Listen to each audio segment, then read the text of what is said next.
Chapter 237 of JJK is here, and let me tell you, this might be one of my favorite chapters. Before we get started, please like, comment, and subscribe to help the channel out and see more JJK content like this. I think everyone was shocked with the death of Gojo in 236, and I'll make a separate video about that and my theories about a potential Gojo return, but let's keep things rolling. The chapter opens up with Kashimo dashing to the battlefield.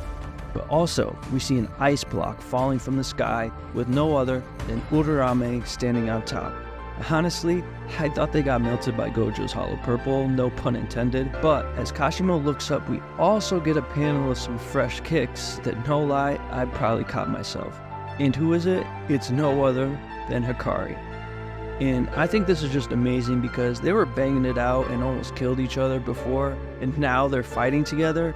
The good old enemies to friends moment. Anyways, Hikari says that he made a promise to Kashimo, so he can't have them interfering, and instantly opens up his domain, trapping Urarame. I'm really interested to see how this fight plays out, and if Yuta, Yuji, and Maki will let Hikari go on his own, because I feel like at this point, after Kashimo fights Sukuna, I think their best option would be to pull the Jump Kaisen, but we'll see what happens. Anyways, another falling ice block appears that evaporates, dropping an item to Sukuna on some Modern Warfare care package type of timing, and it turns out to be what we've all been waiting for, Yorozu's gift. Turns out she created the cursed tool Kamuto, which we've already seen on the chapter cover of Sukuna. And funny enough, just as a lot of people predicted, Sukuna uses it to blast electricity at Kashimo. Sukuna is shocked though because as the smoke evaporates, Kashimo is just sitting there staring him down. I mean, he ate that for dinner. And obviously Sukuna doesn't know his cursed energy is made of electricity. But anyways, Kashimo then goes on to ask Sukuna if he was born the strongest or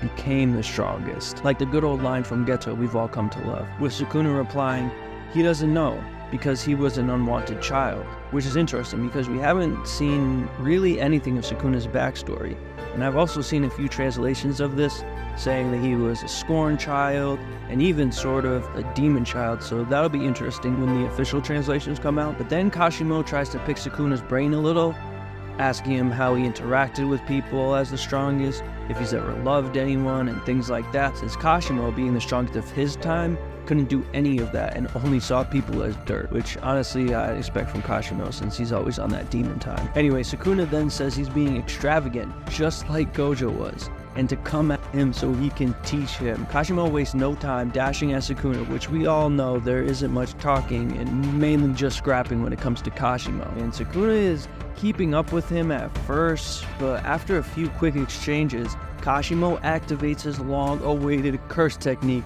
which is called Phantom Beast Amber, which actually turns his body into anything his cursed energy can produce. But after it's done, his body will break apart. Let me just say real quick, I was spot on about my theory on what his curse technique is, what it could be, and I'll put a few screenshots up real quick just to show you guys what I was talking about. After he activates his curse technique, he starts getting the better of Sukuna immediately and starts dogging him pretty badly, and then blasts curse energy at Sukuna through his mouth. This Sukuna barely avoids, saying how loud, typical trolling from Sukuna. Kashimo continues to wail on Sukuna and charges up his sure hit electricity, and it's looking like this will honestly be a shutout for Kashimo at this point. And the next panel we see, I thought it was the explosion from his lightning strike, but it turns out Sukuna has always had a way to fully regenerate his body, but he can only do so once. And he's been holding it back because I think he wants to have Megami's face to potentially cause Gojo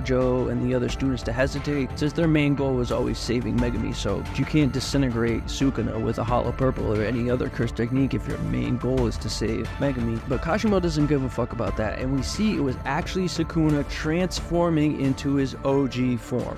Wow. Honestly, Gege was right. Unfortunately, as a Gojo fan, the story does get that much more hype without Gojo, since he's sort of a safety net for the plot, and the tension and stakes that now are in place make Sukuna's transformation even more epic. I mean, I need you guys to hear some reactions from this chapter because they're hilarious, And if you guys would like to be a part of these spaces, once again, check out my Twitter and give me a follow. I accept all speakers to come discuss everybody's theories and enjoy the chapter together. So here's a couple of the clips. Listen, I'm in fucking denial right now, bro. I'm in complete shock that OG Sukuna is back, bro. I lost all hope. All Sukuna fans, GG's, bro. Y'all got it. I do not want no smoke, bro. Sukuna is the GOAT. Y'all got it. Gojo was... Nah, bro. I give up. Listen, man. I went from being a Gojo glazer to just being fucking depressed, bro. Y'all got it, bro. Here's the prediction, though. Here's the prediction. Next chapter, 238. You ready? Here's what's gonna happen. It's gonna be OG Sukuna versus Kashimo. You're gonna get battled, right? Good shit. Electricity, fire, cleave, dismantle, all that getting thrown out. End of the chapter, last panel, you're gonna see a nail flying right to Sukuna. Don't forget. I'm so excited for chapter 238. I honestly think Kashimo will put in work in this fight, similar to Might Guy versus Madara, when Might Guy opens the 8th gates and almost kills Madara. But ultimately, Kashimo is going to die. Unfortunately, I really do like his character, but I'm curious to see whether you guys think it will be from his curse technique, or Sukuna will end up finishing him off before Kashimo can deliver the final blow. But anyways, thanks for listening. I'll be posting more JJK content now after this first video, including weekly chapter and episode reviews, along with all sorts of theories and predictions that I come up with. I hope you guys enjoyed my first ever video, and I'll see you soon.